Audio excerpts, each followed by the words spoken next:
First of all, there's nothing to be afraid of with respect to independence. In fact, from what I can see, it's almost all upside. What you do is, because as I said to you, it's how a nation grows up.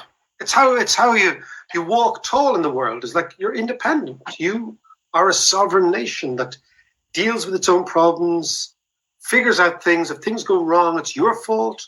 Things go right, it's probably, you can pat yourself in the back, and you create a vision for your country, and that vision you can actually put together the structures to achieve that. So the first thing is that independent countries work. Okay, that's the first thing, right? And they work extremely well. And Scotland is reasonably homogenous. It's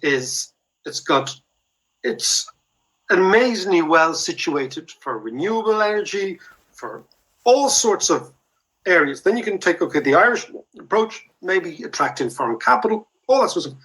I think just go for it. If you look at small economies, New Zealand, Singapore, Ireland, Israel, all of Finland, Denmark, all these countries, right? They've all achieved extraordinary things off a pretty flimsy base. And what they have achieved is they've managed to liberate the creative impulses of their own people.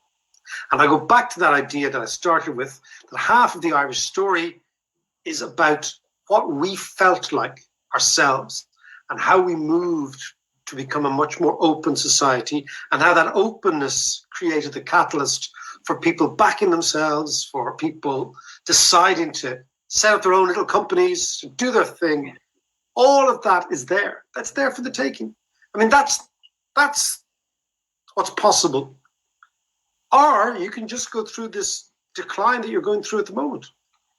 Like that's the choice. The Scottish decline vis-a-vis Ireland is so obvious economically, you shouldn't even have to go over that again. And it's so unusual because it never had to happen, but it has happened. So I think you just say, we could be this, warts and all, because we have loads of things to fix still, or we could just continue to be a concubine of London. And what I could never understand about Scotland was how the country wasn't like Ireland. It didn't feel dynamic. It didn't feel effervescent. It felt, pretty rich by European standards, pretty well off.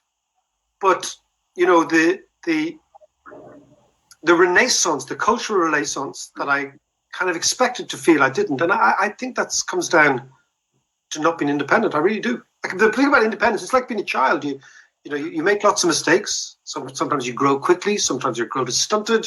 Sometimes you do stupid things. But you're a sovereign creature.